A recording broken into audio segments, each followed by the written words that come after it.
Kaveri, yang juga dikenal sebagai Dakshina Ganga atau Ganga dari Selatan, merupakan salah satu sungai suci dan terbesar di India. Keberadaannya tidak hanya menjadi sumber kehidupan bagi jutaan orang, tetapi juga diselimuti oleh kisah legenda yang kaya akan makna dan nilai spiritual. Kisah ini telah diwariskan secara turun-temurun, menjadi bagian tak terpisahkan dari budaya dan kepercayaan masyarakat India Selatan. Alkisah, di masa lampau, hiduplah seorang raja bernama Kavera yang bijaksana dan sangat mencintai rakyatnya.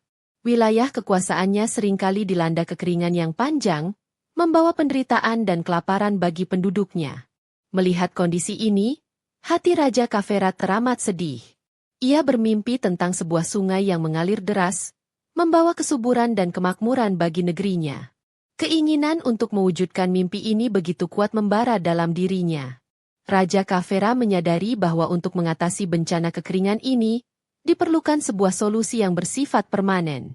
Ia percaya bahwa hanya dengan anugerah dari Yang Maha Kuasa, sebuah sungai dapat dihadirkan di tengah-tengah tanahnya yang gersang. Oleh karena itu, sang raja memutuskan untuk melakukan tapa brata yang sangat khusyuk.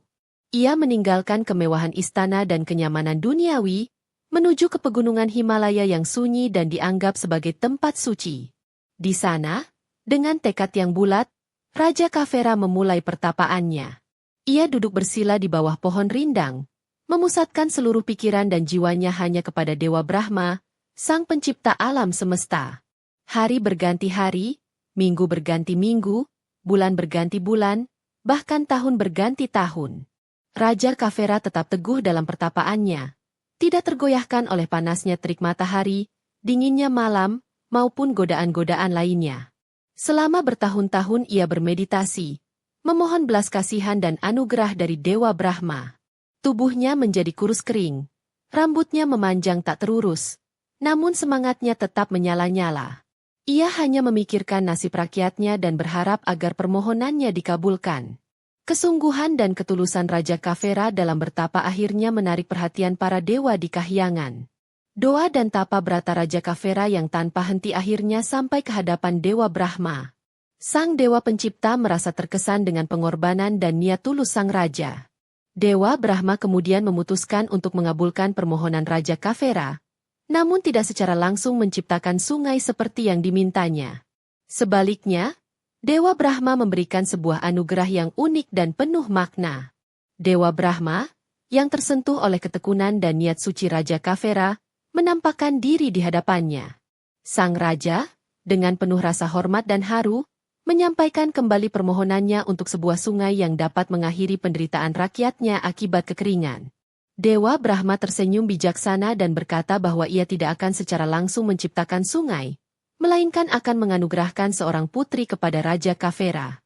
Putri ini, menurut Dewa Brahma, kelak akan menjadi perwujudan dari sungai yang didambakan oleh sang raja. Ia akan membawa kesuburan dan kemakmuran bagi negerinya. Namun, untuk mewujudkan hal tersebut, diperlukan kesabaran dan peran dari seorang resi agung di masa mendatang. Mendengar hal ini, Raja Kavera merasa sangat bersyukur dan menerima anugerah tersebut dengan lapang dada. Meskipun ia belum sepenuhnya memahami bagaimana seorang putri dapat berubah menjadi sungai. Tak lama setelah itu, lahirlah seorang putri yang sangat cantik jelita dari buah pertapaan Raja Kavera.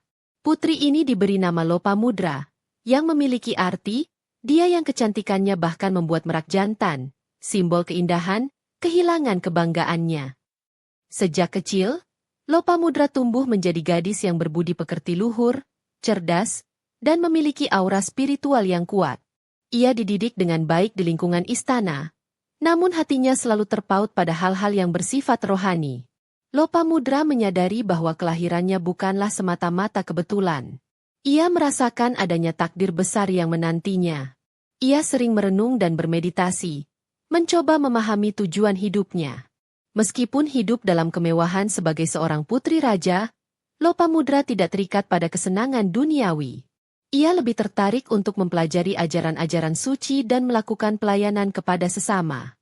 Seiring berjalannya waktu, kecantikan dan kebijaksanaan Lopamudra semakin terpancar. Banyak pangeran dari berbagai kerajaan datang untuk melamarnya. Namun Lopamudra dengan halus menolak semua pinangan tersebut. Hatinya telah tertambat pada sebuah panggilan jiwa yang lebih agung, sebuah pengabdian yang akan membawa manfaat bagi banyak orang, sesuai dengan ramalan Dewa Brahma kepada ayahnya. Sementara itu, di belahan bumi yang lain, hiduplah seorang resi agung bernama Agastya. Resi Agastya dikenal karena kesaktiannya yang luar biasa, pengetahuannya yang mendalam tentang kitab suci Weda, dan tapa bratanya yang sangat kuat. Ia adalah salah satu dari Saptarishi, 7 resi agung yang dihormati dalam tradisi Hindu. Resi Agastya sering melakukan perjalanan spiritual ke berbagai pelosok negeri untuk menyebarkan ajaran Dharma dan membantu umat manusia. Suatu ketika, dalam perjalanannya, Resi Agastya sampai di wilayah kerajaan Kafera. Ia mendengar tentang kebijaksanaan Raja Kafera dan kecantikan serta kesucian putrinya, Lopamudra. Merasa tertarik, Resi Agastya memutuskan untuk mengunjungi istana. Kedatangan Resi Agung ini disambut dengan penuh hormat oleh Raja Kafera dan seluruh penghuni istana. Ketika Resi Agastya bertemu dengan Lopamudra, ia langsung terpikat oleh aura spiritual dan kecerdasan sang putri. Begitu pula sebaliknya, Lopamudra merasakan getaran kesucian dan kebijaksanaan yang luar biasa dari Resi Agastya. Keduanya merasa ada ikatan takdir yang kuat di antara mereka. Resi Agastya melihat potensi besar dalam diri Lopamudra untuk menjadi pendamping hidupnya dalam menjalankan tugas-tugas spiritual. Setelah melalui perbincangan yang mendalam tentang ajaran Dharma dan tujuan hidup, Resi Agastya akhirnya menyampaikan niatnya untuk mempersunting Lopamudra. Raja Kafera, yang sangat menghormati Resi Agastya dan mengetahui ramalan Dewa Brahma, merasa bahwa inilah saat yang dinanti-nantikan. Ia percaya bahwa pernikahan putrinya dengan Resi Agung ini adalah bagian dari rencana ilahi untuk mewujudkan sungai yang didambakannya. Lopamudra pun, dengan ridho dari ayahnya dan keyakinan akan takdirnya, menerima pinangan Resi Agastya. Ia siap meninggalkan kehidupan istana yang nyaman untuk menjalani kehidupan sederhana namun penuh makna sebagai istri seorang resi. Pernikahan antara Resi Agastya dan Lopamudra kemudian dilangsungkan dengan upacara yang sakral dan dihadiri oleh para dewa dan resi lainnya. Setelah pernikahan mereka, Resi Agastya mengajak Lopamudra untuk melanjutkan perjalanan spiritualnya menuju ke arah selatan India. Lopamudra, sebagai istri yang setia dan berbakti, dengan tulus mengikuti suaminya.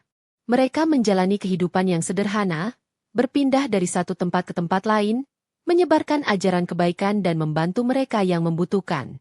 Lopamudra dengan sabar melayani suaminya dan turut serta dalam berbagai ritual keagamaan. Namun, perjalanan mereka tidak selalu mudah. Mereka harus menghadapi berbagai rintangan dan ujian. Salah satu ujian terbesar adalah ketika mereka tiba di sebuah daerah yang sangat gersang dan tandus. Tidak ada sumber air sama sekali, dan penduduk di sana hidup dalam penderitaan akibat kekeringan yang parah. Melihat kondisi ini, hati Lopamudra terenyuh. Ia teringat akan tujuan kelahirannya dan ramalan Dewa Brahma. Lopamudra kemudian menyampaikan keinginannya kepada Resi Agastya untuk membantu penduduk di daerah tersebut dengan menyediakan sumber air. Resi Agastya, yang mengetahui takdir istrinya, tersenyum dan berkata bahwa waktunya belum tiba. Ia meminta Lopamudra untuk bersabar dan terus memperkuat tapa bratanya.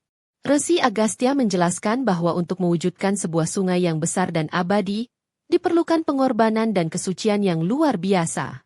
Meskipun hatinya sedih melihat penderitaan penduduk, Lopamudra tetap patuh pada nasihat suaminya.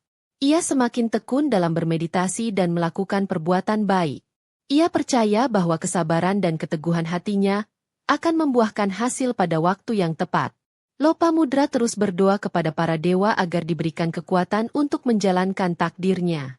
Dalam perjalanan mereka, Resi Agastya juga seringkali menguji kesabaran dan ketulusan Lopamudra. Namun, Lopamudra selalu berhasil melewati semua ujian tersebut dengan baik. Kesetiaan dan pengabdiannya kepada sang suami semakin memperkuat ikatan spiritual di antara mereka. Ia memahami bahwa semua yang terjadi adalah bagian dari proses pemurnian dirinya sebelum ia dapat memenuhi takdirnya sebagai pembawa air kehidupan. Resi Agastya memiliki sebuah kendi suci yang disebut Kamandalu. Kamandalu ini bukanlah kendi biasa. Ia memiliki kekuatan magis untuk menampung air dalam jumlah yang tak terbatas dan juga dapat mengecilkannya menjadi sangat sedikit. Resi Agastya selalu membawa Kamandalu ini kemanapun ia pergi. Air di dalam Kamandalu ini sering digunakan untuk keperluan ritual dan juga untuk membantu mereka yang kehausan. Suatu hari, ketika mereka sedang berada di pegunungan Brahmagiri di wilayah Chork, sekarang Kodagu di Karnataka, Resi Agastya merasa perlu untuk melakukan meditasi yang sangat mendalam. Ia tidak ingin diganggu oleh siapapun dan membutuhkan konsentrasi penuh. Sebelum memulai meditasinya, ia berpesan kepada Lopamudra untuk menjaga Kamandalu miliknya dengan sangat hati-hati. Resi Agastya menjelaskan bahwa Kamandalu tersebut sangat penting dan tidak boleh sampai jatuh atau tumpah isinya. Lopamudra, sebagai istri yang patuh, berjanji akan menjaga Kamandalu tersebut dengan segenap jiwanya. Ia duduk di dekat tempat Resi Agastya bermeditasi, memegang Kamandalu dengan erat. Ia menyadari betapa berharganya benda suci tersebut bagi suaminya. Waktu berlalu, Resi Agastya tenggelam dalam samadhinya. Lopamudra tetap setia menjaga Kamandalu. Namun, takdir berkata lain. Dewa Ganesha, putra Dewa Siwa yang dikenal suka bermain dan terkadang usil, muncul di tempat itu dalam wujud seorang anak laki-laki kecil. Anak kecil ini melihat Lopamudra yang sedang menjaga Kamandalu dan merasa tertarik untuk bermain. Anak kecil jelmaan Dewa Ganesha itu kemudian mendekati Lopamudra dan meminta minum. Lopamudra, yang hatinya penuh kasih, merasa kasihan melihat anak kecil yang kehausan. Namun, ia teringat pesan suaminya untuk tidak membiarkan Kamandalu itu lepas dari pengawasannya. Ia berada dalam dilema antara memenuhi permintaan anak kecil itu atau menjaga amanah suaminya. Dewa Ganesha, dalam wujud anak kecil, terus merengek meminta minum kepada Lopamudra. Ia berpura-pura sangat kehausan dan memelas. Hati Lopamudra yang lembut akhirnya luluh. Ia berpikir bahwa memberikan sedikit air kepada anak kecil yang kehausan tidak akan menjadi masalah besar, asalkan ia tetap berhati-hati menjaga Kamandalu tersebut. Dengan sangat perlahan, Lopamudra mencoba menuangkan sedikit air dari Kamandalu. Namun, saat itulah Dewa Ganesha, dengan kecerdikannya, dengan sengaja menyenggol tangan Lopamudra. Akibatnya, Kamandalu yang berisi air suci itu terlepas dari pegangan Lopamudra dan jatuh terguling di atas tanah. Air suci yang ada di dalamnya pun tumpah dan mengalir deras menuruni lereng pegunungan Brahmagiri.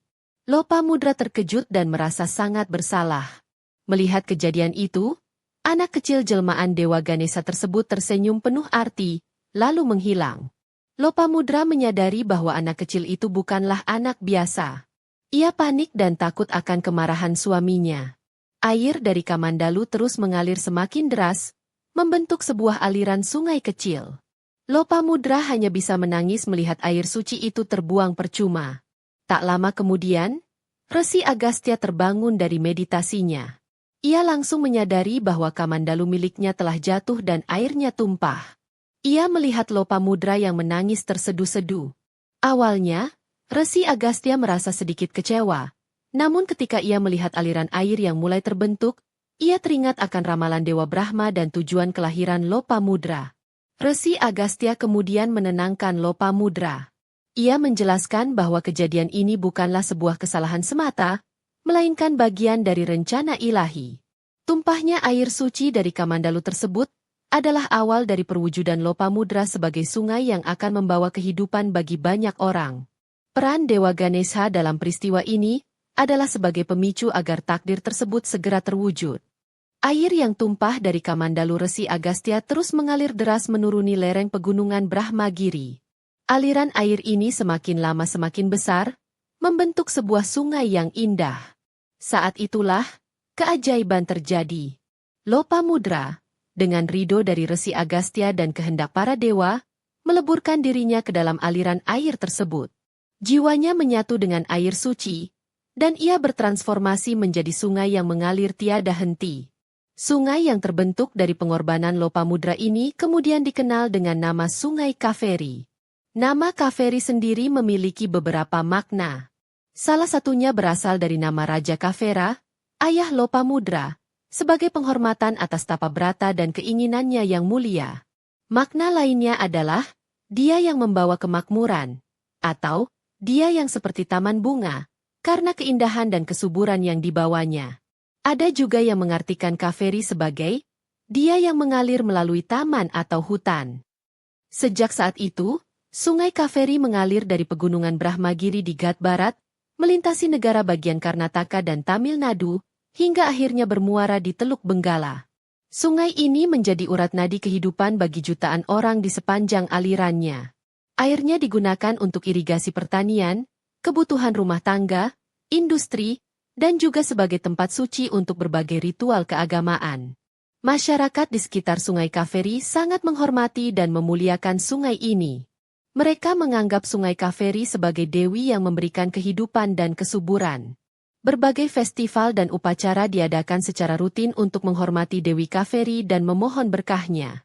Kisah pengorbanan Lopamudra dan kebijaksanaan Resi Agastya terus diceritakan dari generasi ke generasi. Keberadaan Sungai Kaveri menjadi bukti nyata dari kekuatan doa, ketulusan niat, dan pengorbanan yang suci. Legenda ini mengajarkan bahwa sesuatu yang besar dan bermanfaat bagi banyak orang seringkali membutuhkan perjuangan dan kerelaan untuk melepaskan kepentingan pribadi. Sungai Kaveri bukan hanya sekadar aliran air, tetapi juga simbol harapan, kehidupan, dan spiritualitas. Legenda asal-usul Sungai Kaveri mengandung banyak makna dan pesan moral yang mendalam. Kisah ini mengajarkan tentang pentingnya memiliki niat yang tulus dan mulia, seperti yang ditunjukkan oleh Raja Kavera yang rela bertapa demi kesejahteraan rakyatnya. Kegigihan dan kesabaran dalam berusaha juga menjadi pelajaran penting, sebagaimana yang dicontohkan oleh Raja Kavera dalam pertapaannya dan Lopamudra dalam menghadapi ujian hidupnya. Pengorbanan Lopamudra yang meleburkan dirinya menjadi sungai adalah simbol pengabdian tanpa pamrih demi kebaikan bersama. Hal ini mengajarkan bahwa terkadang kita perlu melepaskan sesuatu yang kita miliki demi manfaat yang lebih besar bagi orang lain. Peran Resi Agastya sebagai pembimbing spiritual menunjukkan pentingnya kebijaksanaan dan bimbingan dalam mencapai tujuan mulia. Keterlibatan Dewa Ganesha dalam peristiwa tumpahnya Kamandalu juga memiliki makna tersendiri. Hal ini menunjukkan bahwa terkadang peristiwa yang tampak sebagai sebuah kesalahan atau kecelakaan justru merupakan bagian dari rencana ilahi yang lebih besar. Kita diajarkan untuk menerima takdir dengan lapang dada dan percaya bahwa selalu ada hikmah di balik setiap kejadian. Sungai Kaveri hingga saat ini tetap menjadi sumber kehidupan dan inspirasi spiritual bagi masyarakat India Selatan. Legenda asal-usulnya terus hidup dan dihormati, mengingatkan akan nilai-nilai luhur seperti pengorbanan, kesucian, kesabaran, dan kasih sayang. Kisah ini juga memperkaya hazanah budaya dan tradisi India, menjadikannya salah satu legenda yang paling populer dan dihormati. Warisan legenda Sungai Kaveri tidak hanya terbatas pada aspek spiritual dan budaya, tetapi juga memiliki dampak ekologis dan sosial yang signifikan. Kesadaran akan kesucian sungai ini mendorong upaya-upaya pelestarian lingkungan di sekitarnya. Sungai Kaveri adalah bukti abadi dari bagaimana sebuah legenda dapat membentuk identitas suatu bangsa dan menginspirasi generasi penerus untuk senantiasa berbuat kebaikan. Legenda Sungai Kaveri mengajarkan kita bahwa niat yang tulus, kesabaran dalam berusaha, dan kerelaan untuk berkorban demi kepentingan yang lebih besar akan selalu membawa berkah dan manfaat bagi banyak orang. Setiap peristiwa dalam hidup, bahkan yang tampak sebagai kesulitan atau kesalahan, bisa jadi merupakan bagian dari sebuah rencana agung yang akan menuntun kita pada kebaikan, jika kita menjalaninya dengan ikhlas dan penuh keyakinan kepada kekuatan ilahi yang maha bijaksana. Demikianlah kisah ini diceritakan, segala kebenaran detailnya kita kembalikan kepada Allah, Tuhan pemilik kisah kehidupan.